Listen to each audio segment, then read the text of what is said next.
Halo semuanya, perkenalkan nama saya Ahmad Delani, saya dari kelas 10J. Di sini saya ingin menjelaskan tentang sejarah perkembangan komputer. Apa sih itu komputer? Komputer adalah peralatan elektronika yang berfungsi sebagai penginput data, kemudian mengolahnya dan memberikan keluaran informasi dalam bentuk teks, gambar, suara maupun video. Oleh Sandres disebut suatu sistem elektronik yang memiliki kemampuan memanipulasi data dengan cepat dan benar. Komputer juga didesain agar secara otomatis dapat menerima dan menyimpan data, memproses data, dan menghasilkan keluaran atau output di bawah pengawasan sistem operasi yang bertugas.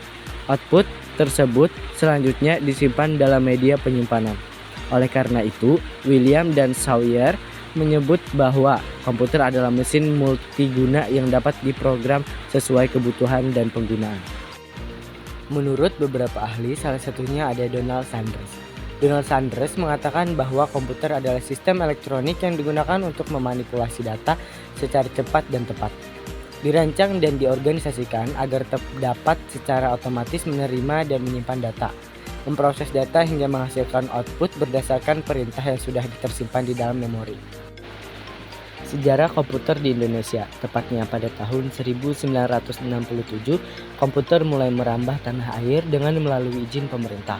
Pada tanggal 4 Juli 1969, pemerintah Indonesia membuat suatu organisasi yaitu Bakotan, Badan Koordinasi Otomatisasi Administrasi Negara, untuk menjawab permintaan masyarakat dan perangkat komputer.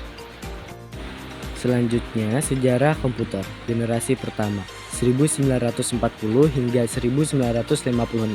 Komputer generasi pertama menggunakan tabung hampa udara atau biasa disebut vacuum tubes.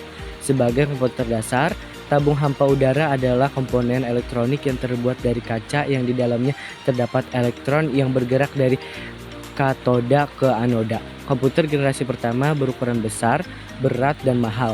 Contoh komputer generasi pertama adalah ENIAC, Electronic Numerical Integrator dan Komputer, dan Unipak. Sejarah komputer generasi kedua 1956 hingga 1963. Komputer generasi kedua menggunakan transistor sebagai komponen dasar. Transistor adalah komponen elektronik yang terbuat dari bahan semikonduktor. Komputer generasi kedua lebih kecil, lebih cepat, dan lebih hemat energi dibandingkan dengan komputer generasi pertama. Contoh komputer generasi kedua adalah IBM 7090 dan CDC 6600. Selanjutnya, sejarah komputer generasi ketiga 1964 hingga 1971. Komputer generasi ketiga menggunakan Integrated Circuit (IC) sebagai komponen dasar. IC adalah komponen elektronik yang terdiri dari banyaknya transistor yang disatukan dalam sebuah chip. Komputer generasi ketiga lebih kecil, lebih cepat, dan lebih murah dibandingkan dengan komputer generasi kedua.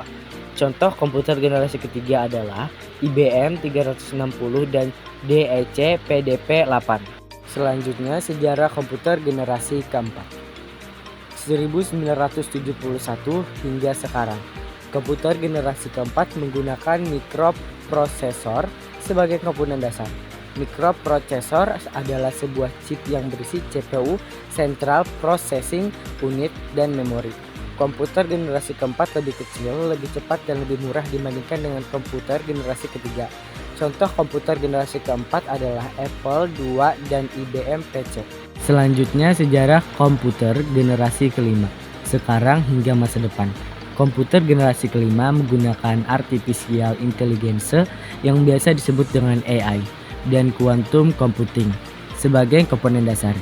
AI adalah kecerdasan buatan yang memungkinkan komputer untuk berpikir dan bertindak seperti manusia. Quantum computing adalah teknologi komputasi yang dimanfaatkan prinsip-prinsip mekanika kuantum. Komputer generasi kelima masih dalam tahap pengembangan, tetapi diharapkan dapat menjadi lebih powerful, lebih cepat, dan lebih hemat energi dibandingkan dengan komputer generasi sebelumnya. Selanjutnya, manfaat komputer. 1. Memudahkan komunikasi. Selain handphone, komputer juga bisa kamu gunakan untuk berkomunikasi dengan orang lain. 2. Menjadi sarana hiburan. 3. Menunjang pekerjaan dan bisnis. 4. Mengefisiensi proses belajar. 5. Menjadi alat pengontrol. Dan yang terakhir 6. Untuk menyimpan data. Selanjutnya, kesimpulan yang bisa kita dapat dari materi yang sudah saya sampaikan adalah komputer adalah salah satu alat yang pertama kalinya untuk membantu dalam perhitungan. Komputer juga tidak hanya sebagai alat untuk menghitung saja, tetapi semua aspek kehidupan dapat dilakukan lebih mudah dan lebih cepat dengan komputer. Dilihat dari generasi ke generasi, juga dari awal generasi pertama sampai generasi sekarang, komputer sudah mengalami perkembangan dan perubahan yang cukup pesat. Dan komputer dari generasi pertama sampai sekarang lebih semakin canggih lagi yang lebih dapat mengefisien waktu dan biaya. Saat ini usia komputer sudah semakin canggih dengan teknologi baru. Terima kasih atas perhatian teman-teman. Saya ucapkan wassalamualaikum warahmatullahi wabarakatuh.